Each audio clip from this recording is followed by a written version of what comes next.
ಮಾಜಿ ಮಸಾಲ. ಎಂತ ಅಡಿಗೆಯ ರುಚಿಯಾಗೋ ರಹಸ್ಯವು 20 ರೂಪಾಯಿ. ಬಿಜೆಪಿ ಮಾಜಿ ಶಿಕ್ಷಣ ಸಚಿವ ನಾಗೇಶ್ ನಿಧನರಾಗಿದ್ದಾರೆ. ಈಗಷ್ಟೇ ಇದರ ಬಗ್ಗೆ ಮಾಹಿತಿ ಲಭ್ಯವಾಗಿರುವಂಥದ್ದು. ಈ ರೀತಿಯಾಗಿ ಸಮಸ್ಯೆಯಿಂದಾಗಿ ಆರೋಗ್ಯ ಸಮಸ್ಯೆಯಿಂದ ನಿಧನರಾಗಿದ್ದಾರೆ. ಇಂಥದ್ದೊಂದು ಆಘಾತವಾದಂಥ ಸುದ್ದಿ ಈಗಷ್ಟೇ ಲಭ್ಯವಾಗಿರುವಂಥದ್ದು, ಮಾಹಿತಿ ಈಗಷ್ಟೇ ಲಭ್ಯವಾಗಿರುವಂಥದ್ದು. ತಿಪಟೂರು ಮಾಜಿ ಶಾಸಕ ಮಾಜಿ ಸಚಿವರಾದಂಥ ನಾಗೇಶ್ ಅವರು ನಿಧನರಾಗಿದ್ದಾರೆ. ಅನಾರೋಗ್ಯದ ಸಮಸ್ಯೆಯಿಂದಾಗಿ ಬಳಲ್ತಾ ಇದ್ದಂಥ BC ನಾಗೇಶ್ ಅವರು ನಿಧನರಾಗಿದ್ದಾರೆ.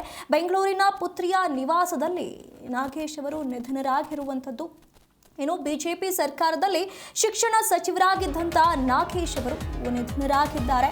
ಇಲ್ಲಿ ಮಾಜಿ ಸಚಿವ BC ನಾಗೇಶ್ ಅವರು ನಿಧನರಾಗಿರುವಂಥದ್ದು. ಅನಾರೋಗ್ಯ ಸಮಸ್ಯೆಯಿಂದ ಬಳಲ್ತಾ ಇದ್ರು ಅನ್ನುವಂಥ ಮಾಹಿತಿ ಲಭ್ಯವಾಗಿದೆ.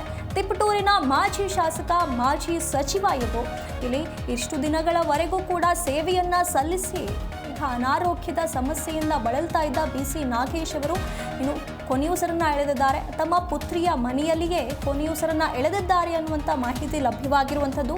ಬೆಂಗಳೂರಿನ ತಮ್ಮ ಪುತ್ರಿಯ ನಿವಾಸದಲ್ಲಿ ನಿಧನರಾಗಿದ್ದಾರೆ. ಇನ್ನು ಬಿಜೆಪಿಯ ಮಾಜಿ ಸಚಿವರು ಇವರು BC ನಾಗೇಶ್ ಅವರು ಇನ್ನು ಶಿಕ್ಷಣ ಸಚಿವರಾಗಿದ್ದರು, ಮಾಜಿ ಸಚಿವರು, ಮಾಜಿ ಶಾಸಕರು ಇನ್ನು ಆರೋಗ್ಯ ಸಮಸ್ಯೆಯಿಂದ ನಿಧನರಾಗಿದ್ದಾರೆ ಅನ್ನುವಂಥ ಮಾಹಿತಿ ಲಭ್ಯವಾಗಿರುವಂಥದ್ದು. ಏನು ಅನಾರೋಗ್ಯದ ಸಮಸ್ಯೆ ಇತ್ತು ಅನ್ನುವಂಥ ಮಾಹಿತಿಗಳು ಸಿಕ್ಕಿರುವಂಥದ್ದು.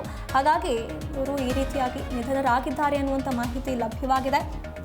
ಇನ್ನು ಮಾಜಿ ಸಚಿವರು BC ನಾಗೇಶ್ ಅವರು ಇಲ್ಲಿ ತಿಪಟೂರು ಮಾಜಿ ಶಾಸಕ ಇವರು ಮಾಜಿ ಸಚಿವರು ತಮ್ಮ ಪುತ್ರಿಯ ಮನೆಯಲ್ಲಿದ್ದರು ಅನ್ನುವಂಥ ಮಾಹಿತಿ ಲಭ್ಯವಾಗಿರುವಂಥದ್ದು.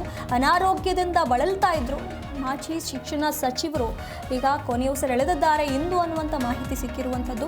ಇಲ್ಲಿ ಬೆಂಗಳೂರಿನಲ್ಲಿರುವಂಥ ಅವರ ಪುತ್ರಿಯ ನಿವಾಸದಲ್ಲಿ ಕೊನೆಯುಸಿರೆಳೆದಿದ್ದಾರೆ.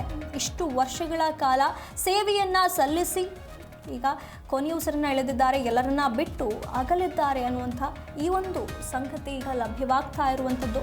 ಇದು ಬಿಜೆಪಿಯ ವಲಯದಲ್ಲಿ ಇದ್ದಂಥ ಒಬ್ಬ ಶಾಸಕ ಸಚಿವರು ಈಗ ಎಲ್ಲರನ್ನ ಬಿಟ್ಟು ಹೋಗಿದ್ದಾರೆ.